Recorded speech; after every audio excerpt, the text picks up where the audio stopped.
I want to spend time with my mum before it's too late, you know. She's in good fettle. I'm not saying how old she is, she'll murder me. But I want to enjoy those years with mum now. I mean, I haven't been with my mum for 30 years.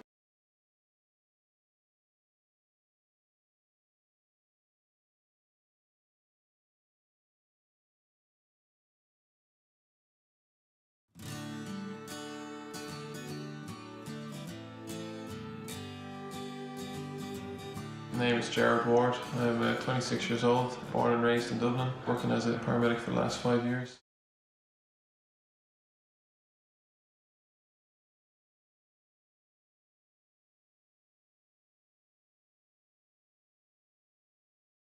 Well, we're a year in at this stage, nearly a year next month, and currently we're on our way to Dubai, the Las Vegas of the UAE, to I don't know, just have a look around, have some fun, just show the new guy what it's like.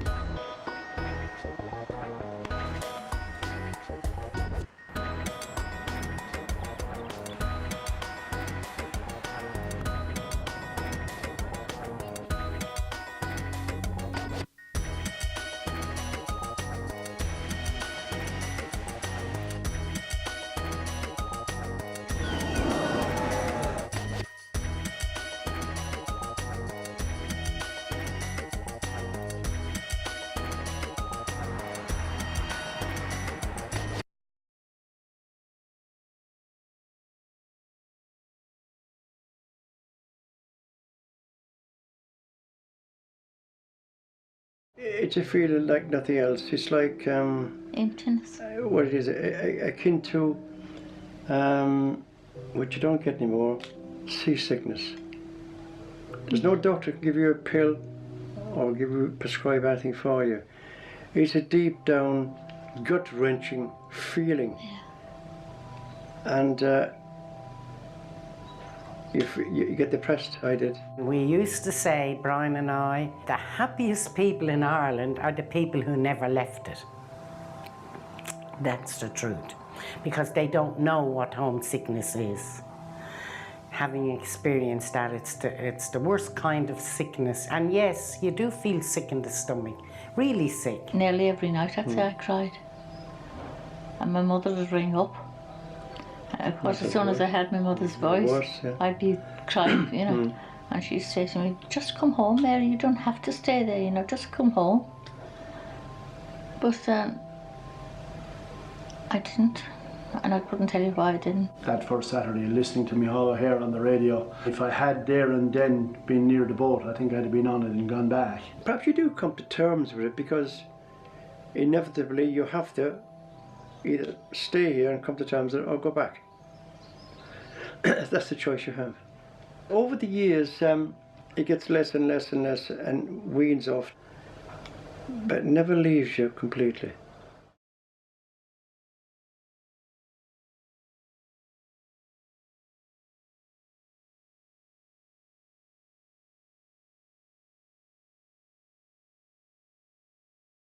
It was rolling, rolling hills and sheep and shepherds and Bedouins, and I loved it. I felt we were back in biblical times. We used to take picnics out down to the Jordan Valley. We used to go to Petra, you know, down in the King, to Aqaba, to the Dead Sea. The weather cheers you up. You know, when it's raining and dull all the time, you're depressed. It's just more relaxed over here. You're making more money, you have more stuff to do. It's just generally, it's just better. There was more work available. You had a wider variety of things to try. I loved the Palestinian people, the true Palestinians. There's local people that I work with and they're just the nicest people. They literally give you the shirt off their back if you needed it. This is a new country, open, wide, beautiful.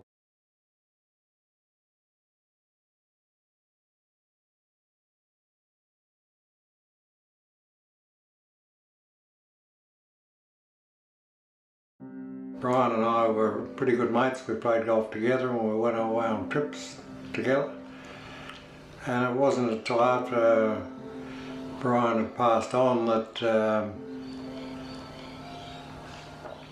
Vera, obviously, we found out that she was going through her grieving period, and I had been going through it as well, because my wife had passed on a few weeks prior to Brian, and she virtually rang to apologise because she realised what I was going through and hadn't acknowledged that.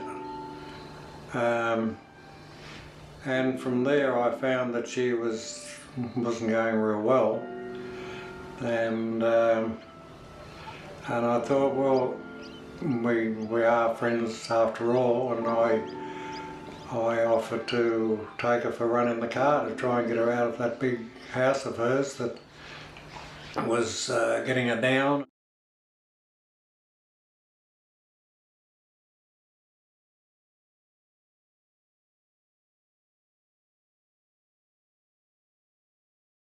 The first Friday night I went back after 11 months to the club without Brian, I cried my eyes out, and then I said, you can't keep crying, Vera.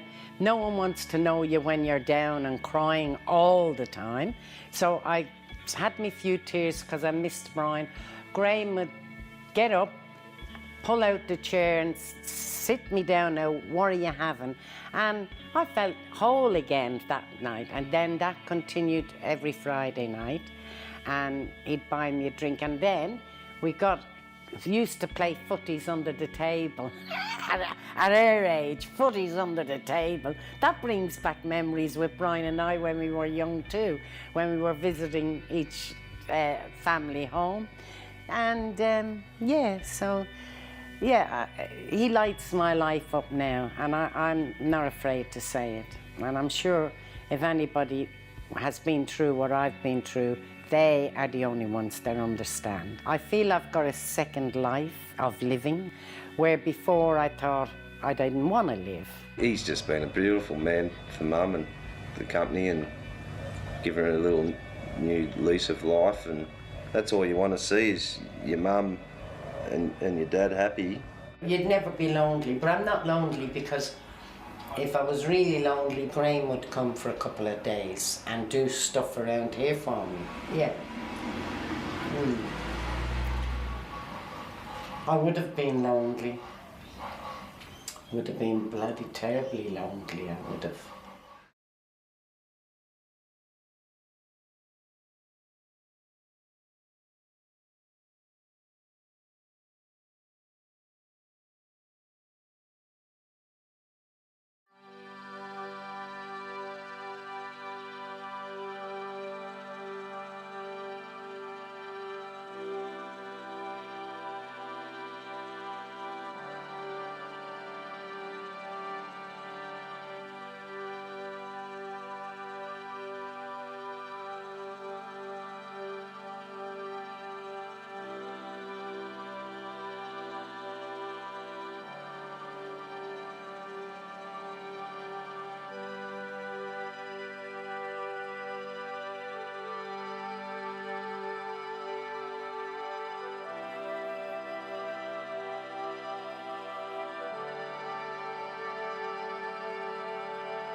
I feel that I'm very old. I'm in a young person's city. Every girl here has a baby, and if she doesn't have a baby, she's pregnant. You know, it's really jumping out at me. It's making me feel very old. Yeah, because time didn't stand still. I left for 30 years, and I came back as a 52-year-old woman, not the 22-year-old woman that left.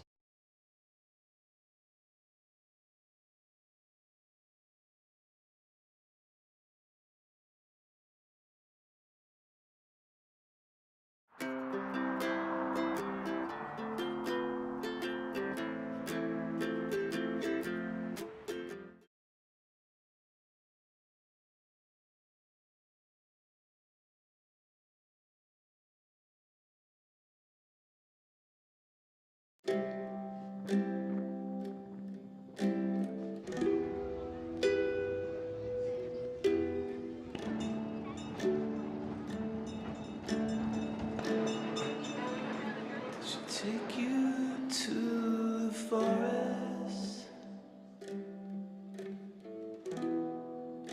and promise you the stars and break off all the branches and burn through your heart.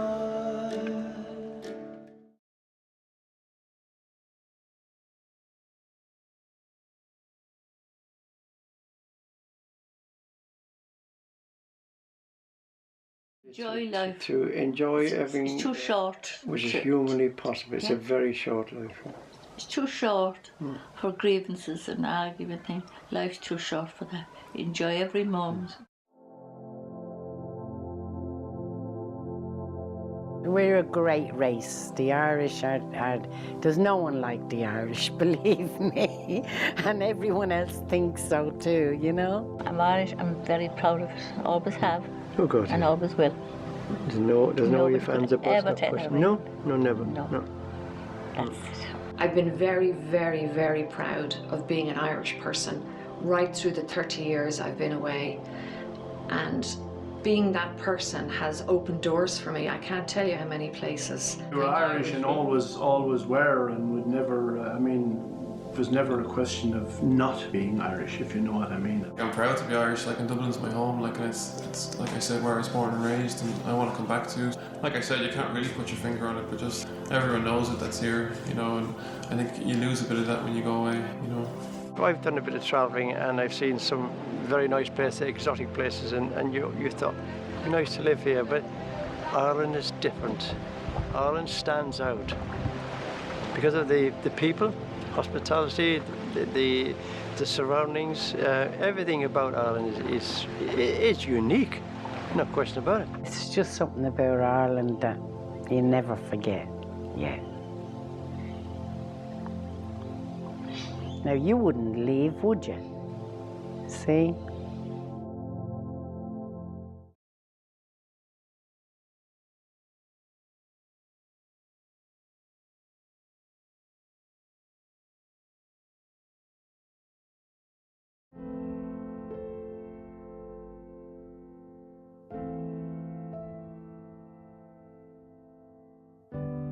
You know, Irish people are pragmatic about Irish people leaving because it's our history. It's what we've always done on this tiny little Ireland in the west of Europe, you know, and that's what we've done time immemorial. No matter what you do, home is where the heart is, in a sense, like, you know, so Ireland is home. I'm sure a lot of them probably would want to get back there if they could, but no work, you can't live on fresh air. Like, I'd always consider Ireland, like, that's where I'm from. I'm Irish. I'm proud to be Irish, you know. I always have this idea, I'm gonna retire in Ireland. I'm gonna move back to Ireland eventually, you know. And I hope I'll keep that kind of dream in my mind. Everybody but everybody's got an element of being a dreamer in some part of your life. And I think we would all like to think we'll come back one day.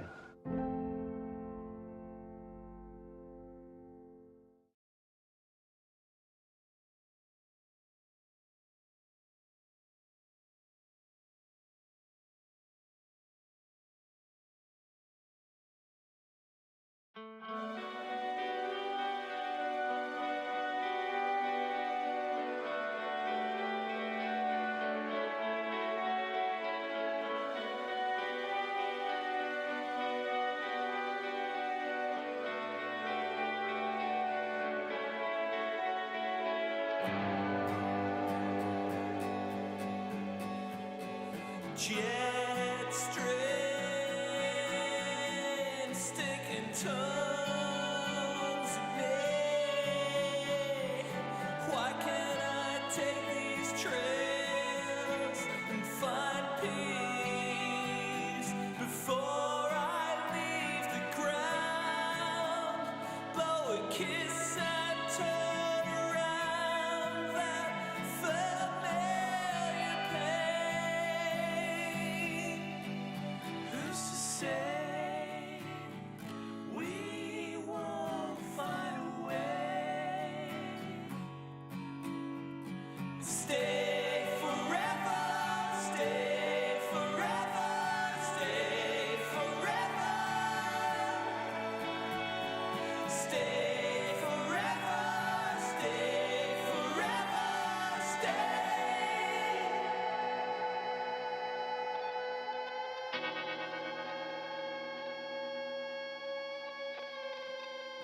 We sit alone, what is this feeling?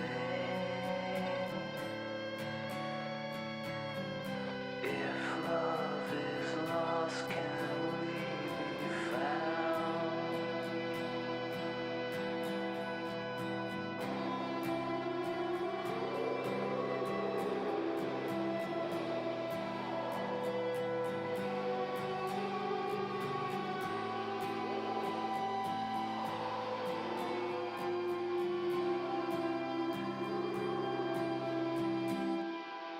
How can we be so cursed?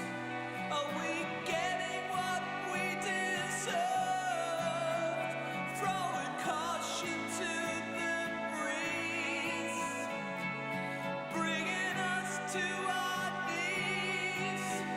They sent tin cans into space, but we can't fix our case. Staring out on the sea, dreaming of jet streams. Stay forever, stay forever, stay forever. Stay forever, stay forever, stay forever. Stay forever, stay forever,